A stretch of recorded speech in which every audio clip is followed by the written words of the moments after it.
Да, она выше, чем это Чечен. Вот столб тебе не нужен. Well, I think we have 90% already. So before, yeah, with the Kwati. So before we climb, or actually let me rephrase that, before you climb, the stone right here behind me, this is one of the stones that had the carvings on them. And it's actually one of the best preserved ones. You can still see and recognize the carvings on the stone. And then you have a little help, you have a little drawing at the bottom that can help you see what is carved on the stone.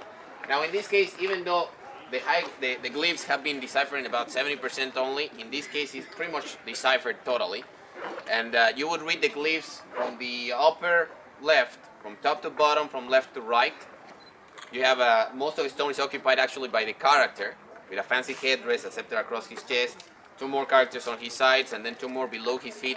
And in this case, again, you would read these glyphs, and what it tells us in this case is actually that this character was celebrating the end of a cycle, translated to our calendar on the 30th of November of the year 780 AD, or after Christ.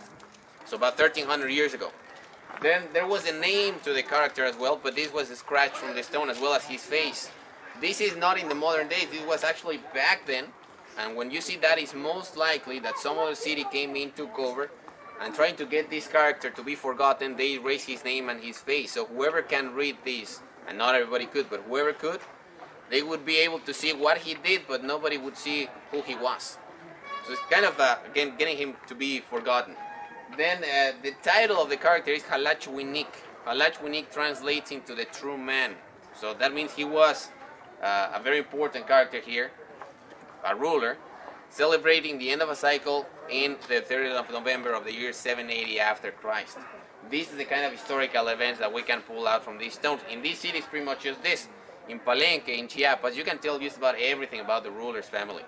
Who was the ruler, family, like mother, father, brother, sister, even grandmother, when he died, when he took the throne, what age he died, everything. In this case, it's just, again, the celebration of the end of the cycle. Now, changing a little bit the subject again, we're going to talk about that, the building. That building is called Nohoch Mul. Nohoch Mul is the modern name, and that means the big mound, big hill. That's what it looked like when the local people came here. It looked like a big mound, and they named it Nohoch Mul. If you want to climb, you don't have to climb if you don't want to. Okay, it's just pretty much almost at your own risk. At your own risk, in fact. And if you get to the top, you can see it from here too. At the very top in the room, you have 2 niches. There were 3. One is completely destroyed. The one in the center is the best preserved ones. If you don't climb, you can see the one on the right hand side, and looks like the figure of a cactus, something like this. It's actually upside down.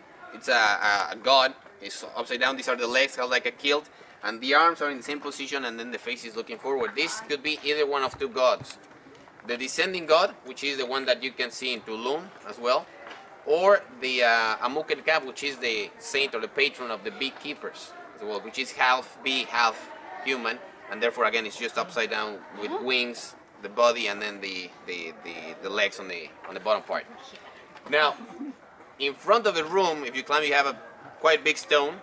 If and only if there was sacrifice, that could have been the sacrificial stone, but again we don't have physical evidence of that.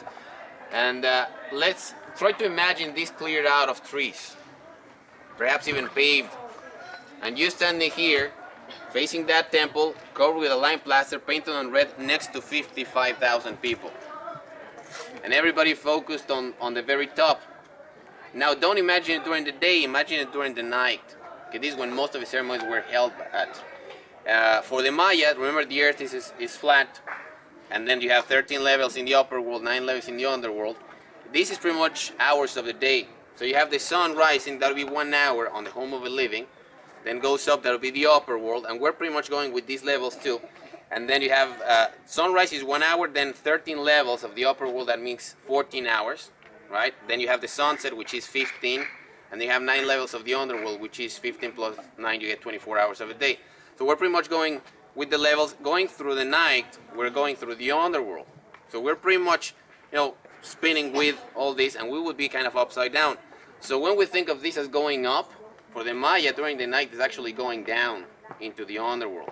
Entering the room at the top would be representing a cave, which is the entrance to the underworld. So the ruler climbs down into the underworld, goes into the underworld when he enters the room, and let's just say that he comes out just before sunrise and he tells you, I have spoken to the gods, and they tell me that we need to go to war to get captives to sacrifice them. Right? They're going to show us a sign or a sign for us to know that it's time for us to do it. So he starts performing a ritual, burning incense, dances, whatsoever. And then just before sunrise, the sky starts lighting up. And then when the sun rises, you see something like this. Which this is not here, it's actually in Chacchoven, south from here, during the equinox.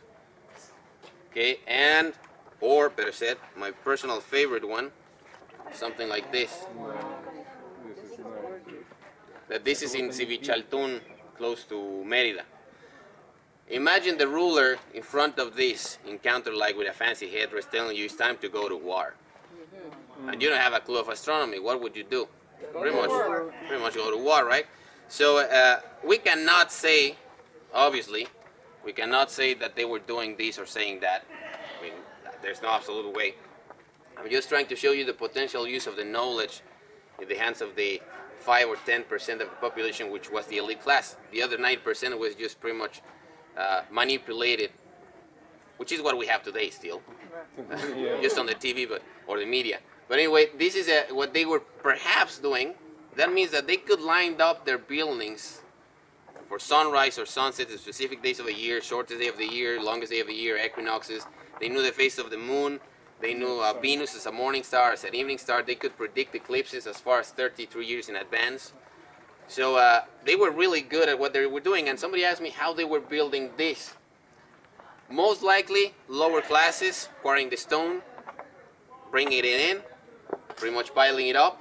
And then you have somebody like masons chipping a stone with a nice smooth surface for the outside, for the facing stones. And then you have artisans with the lime plaster, with paintings or with carvings. So it's not just the lower classes, as most people believe. This is actually a labor of several people, as they did in Egypt as well. So if you want to climb, be very careful. Never mind the people going up or down. You focus on your own steps, right? The problem is not going up, it's coming back down. So when you climb, please climb a few steps, look back down. If you can still do it, climb more steps, look back down, and keep on doing it like that. Because when we climb, the perspective that we have is the staircase in front of us, right there. We can touch it. We get to the top, we look around, that staircase is gone. Then that's when a lot of people remember that they're afraid of the heights. Please climb, look back down, climb, look back down. If you can still do it, keep on doing it. If at any point you feel you cannot do it, do not force yourself to the top. Right? Just take a picture, come back down safe.